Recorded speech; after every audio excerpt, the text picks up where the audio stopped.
Carlos de Aguiar Neto. Ele é historiador e doutor em Direito. Uma nova visão sobre como o Brasil foi descoberto. Essa conversa hoje, essa entrevista, vem a partir de um artigo que ele publicou no jornal Valença Agora, na edição 1050, de 12 a 18 de junho, que o tema é a reabilitação historiográfica do descobrimento do Brasil. Então ele defende uma tese que o Brasil pode ter sido descoberto a partir da nossa região, e ele vai falar que região, que cidade, que local é esse. Doutor Francisco, bom dia, seja bem-vindo ao nosso programa. Bom dia, Vidalto. Bom dia, Vidalto. Bom dia a todos os ouvintes do programa Ligação Direta.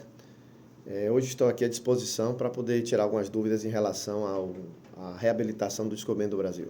Depois de muitas polêmicas, que tem aí várias outras teses sendo debatidas, tem 4 teses junto a de Porto Seguro, que o Brasil foi descoberto aqui na cidade de Porto Seguro. E tem mais 3 e agora você traz mais uma, né, para fortalecer, aquecer o debate e, de repente, aí ser analisado e julgado também. Qual é a região e o local que você defende que o Brasil pode ter sido descoberto nessa localidade? Bom, antes de adentrar, né, realmente na tese que eu defendo, todos nós conhecemos, estudamos desde cedo, né, que o Brasil foi descoberto em Porto Seguro, né, e existem outras teses também que falam que o Brasil foi descoberto em Pernambuco, uma outra fala do Rio Grande do Norte e uma outra fala de Alagoas. E eu, como bom baiano, né, não deixo a tese sair aqui da Bahia, mas acabo deslocando o fato de Porto Seguro para o nosso Acairu aqui, né? O Morro de São Paulo. Uhum. E aí eu levanto brechas na história. Como é que eu cheguei a esse ponto? Como eu sou historiador, estou sempre com documentos históricos. Alguns fatos que a história do Brasil conta, eles não batem, né? Não batem visto que tempo, local, espaço, dados geológicos, né? Então, através disso, eu fui levantando algumas brechas na história até chegar nesse artigo meu que eu publiquei. Quais são esses pontos que você defende que embasa a sua tese para que você venha publicamente, né, até se posicionar, que é uma responsabilidade muito grande?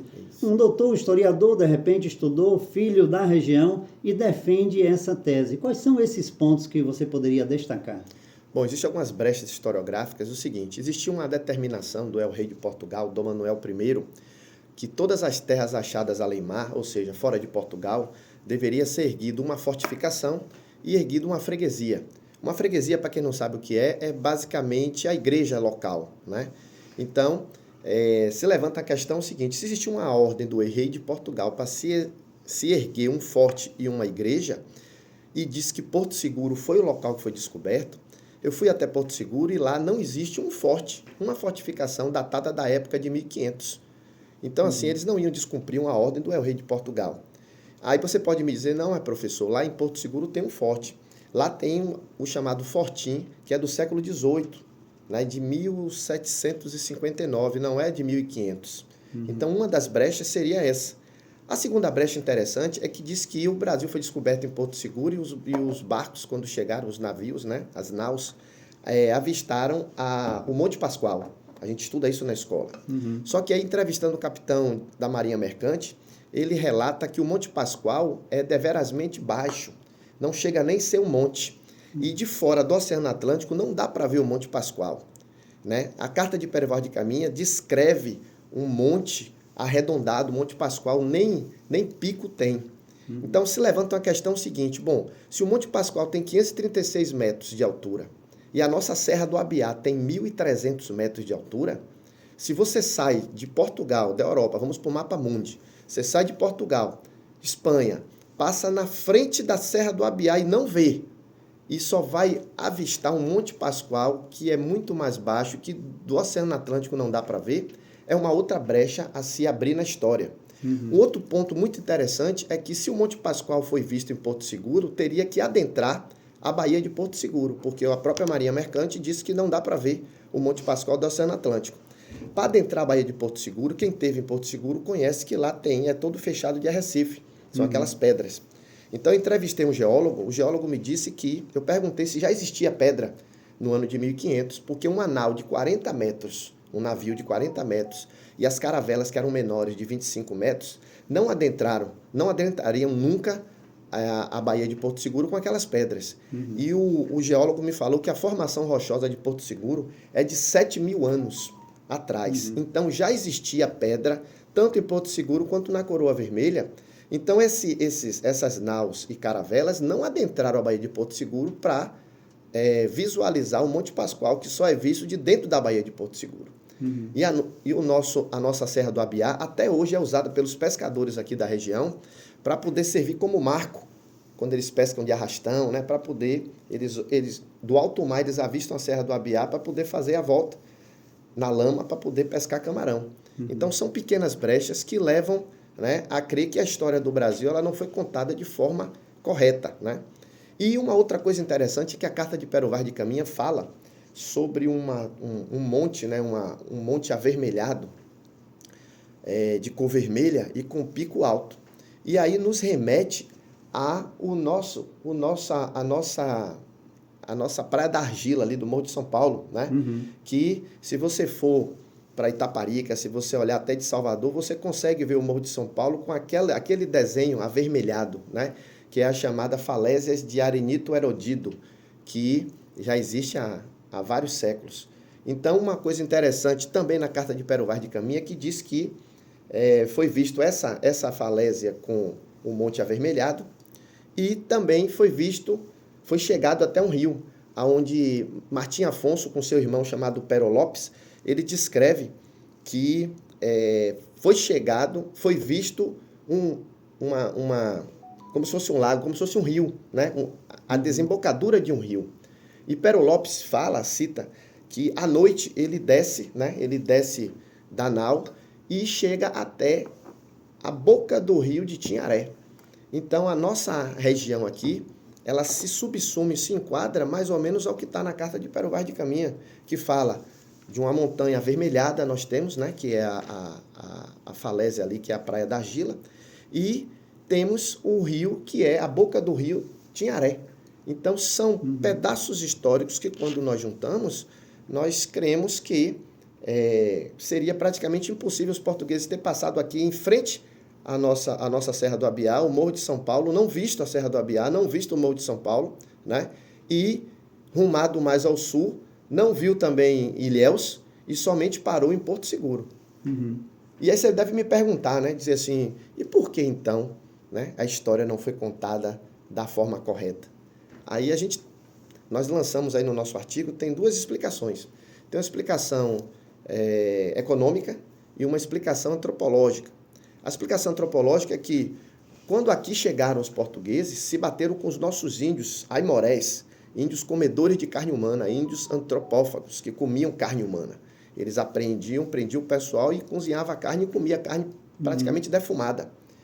E, chegando aqui nas terras de Valença, 2 índios tapuias, eles matavam uma expedição com 10 portugueses. Então, decidiram rumar mais ao sul. Chegando lá em Porto Seguro, eles encontraram os índios pataxós, mas menos rebeldes, né? E menos violentos, e uma outra parte dos índios tupiniquins, que aí fizeram amizades e colocaram os mesmos para poder colher o Ibirapitanga, né? Derrubar o Ibirapitanga, que é o conhecido pau-brasil, chamado pau de tinta, né? Então, são pontos específicos, existem outras versões, mas claro que, como um bom baiano e um bom cairuense e valenciano, a gente tem que puxar a brasa para a nossa sardinha, já que existe todas essas brechas históricas. Fortalecer e potenciar um pouco mais. E botando um pouquinho mais de pimenta nessa fogueira, eu trago aí que é comprovadamente que as primeiras cabeças de gado do Brasil chegou na Ponta do Curral. E se também chegou na Ponta do Curral é porque existia aqui a familiaridade, né, com o trânsito, o porto, né, a questão a ida e vinda, e ter escolhido aqui para desembarcar aqui as primeiras cabeças de gado, como é conhecido essa história. Esse ponto também vem para aquecer, apimentar um pouquinho mais, não é isso, Francisco? Isso, perfeito. Sebastião de Pontes, que foi o fundador de Valença, né? Ele chega tempos depois e ele era dono ali da fazenda, que hoje é Ponta do Curral, por isso que é o nome Ponta do Curral, porque ele traz as primeiras cabeças de gado vacum, da raça vacum, para aqui, para a Bahia, e desembarca ali na Ponta do Curral, pelo fato da península, né? A atracagem ser melhor, e esse tipo de gado foi difundido aqui na nossa região. Interessante. E daqui o gado povoou o Brasil a partir de Valença, né? E por que, no caso, você também, que subsídios, né, você traz argumentando que a edificação religiosa de Morro de São Paulo tem a ver com essa época e aí valida, né, com propriedade a sua tese? Bom, os fatos históricos, né? Quando a gente pensa em erguer uma igreja ou erguer uma fortificação, ela não acontece da noite para o dia. Você estava falando aí da ponte de Itaparica, ela vai levar 5 anos com toda a tecnologia que tem hoje. Né? Uhum. Então, assim, naquela época, para fazer uma fortificação, o Morro de São Paulo é uma das fortificações mais antigas e mais extensas do Brasil. Lembra que eu falei que Porto Seguro tem um fortinho, mas o fortinho é de 1750. Uhum. O Morro de São Paulo, os documentos históricos dizem que a fortificação só ficou pronta em 1570, 1580. Mas uma fortificação daquele tamanho, se ficou pronta em 1570, ela começou a ser construída muito tempo antes. Então, justamente a brecha histórica é que, quando os portugueses chegavam em um local, eles não construíam da noite para o dia a fortificação. Eles faziam primeiro uma etapa pequena, a fortificação não era de pedra, né? Então, eles começavam a construir e essa fortificação demorava um tempo, um lapso temporal muito grande. Então, se leva justamente essa questão que, pelo fato da fortificação, a fortaleza do Tapirandu, do Morro de São Paulo, ela ser uma das mais extensas e mais antigas, ela teria sido começada a sua construção bem antes de 1570, né? E simplesmente todas as baterias, que são 3 fortificações em uma, a fortaleza do Morro de São Paulo. Uhum. Então foi feita primeiro o Forte Conceição, depois a bateria São Luís, depois a outra bateria. Então, o que se levanta na questão é que poderia ter sido feita a primeira fortificação nessa época que os portugueses aqui chegaram e depois rumaram ao sul, visto que se bateram com os índios tapuias comedores de carne humana. Então tem uma série de subsídios aí. Você conhece algum material que foi achado em Morro de São Paulo que venha também fortalecer, né, fortalecer e edificar essa sua tese? Todo o material do Morro de São Paulo histórico que é achado é basicamente da época da colonização do Brasil, né? Uhum. Então, assim, quando eu falo de história do Brasil, eu sempre digo para meus alunos que, ao invés de a gente tentar entender a história do Brasil longe, nós temos que entender a história do Brasil aqui, porque Dom Pedro I andou aqui, Dom Pedro II andou aqui, né? Os grandes navegadores, a própria Ponta dos Castellanos ali já ressalta isso, né? Eram navios espanhóis, eram portugueses, eram ingleses, andavam aqui pela a nossa região. Bem antes do próprio descobrimento, Vicente Anes de Pizon, ele era um navegador que participou do descobrimento da América, junto com Cristóvão Colombo, ele já andava por aqui. Então, não foi em 1500 que chegou um navio aqui, como conta a história, que encontrou o Brasil. Já existiam relatos de navegadores que já passavam por aqui. Então, tem uma outra parte historiográfica que diz que Portugal vem somente tomar posse do que já praticamente sabia que existia, né? A versão de Vicente Anes de Pizon é interessante. É um espanhol que ele chega em Pernambuco, tem uma outra versão, né? Chega em Pernambuco, e lá ele identifica que as terras já eram de Portugal. Então ele sobe mais ao norte e se perde e entra no rio Amazonas, achando que era o mar. Né? O encontro do mar com o rio faz aquela tribulação como tem ali no Galeão, né? Entre o Galeão chegando aqui na boca do rio. E aí quando ele joga um balde, que ele puxa o balde, que ele prova a água, ele vê que a água é doce. Aí ele dá o nome ao rio Amazonas de Dulcimar. Tem até uma barraca aqui no Guaibim com esse nome, Dulcimar, Mar Doce, né? Então tem outra versão que diz que 26 de janeiro de 1500, Vicente Anes de Pizon chega 3 meses antes da Armada de Cabral, só que ele se perde e entra no rio Amazonas. Aí, Neto, qual é a tese que está certa? Bom, na historiografia nós trabalhamos com indícios. Então, uma tese ela não derruba a outra. Então, são fatos históricos pesquisados que levam a crer. Então, não existe uma tese correta. Né? Você pode amanhã ou depois descobrir outros indícios que levem a crer outro lugar. Quer ver um exemplo interessante? Fala-se que a primeira missa no Brasil foi rezada na Coroa Vermelha, em Porto Seguro. Eu tive em Porto Seguro e a Coroa Vermelha ela fica a 24 quilômetros de Porto Seguro.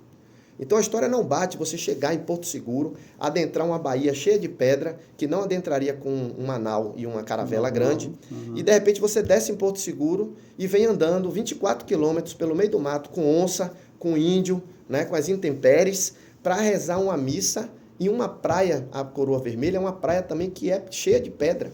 Barco não entra. Logo na chegada, uma missa com essa distância. Então você não ia, você ia rezar a missa, ia celebrar a missa no local que você parou. Você não ia andar 24. É mais do que daqui de Valença para o Guaibim. Uhum. Você andar com todo o aparato sem conhecer para rezar uma missa em um local que você não sabia que nem existia.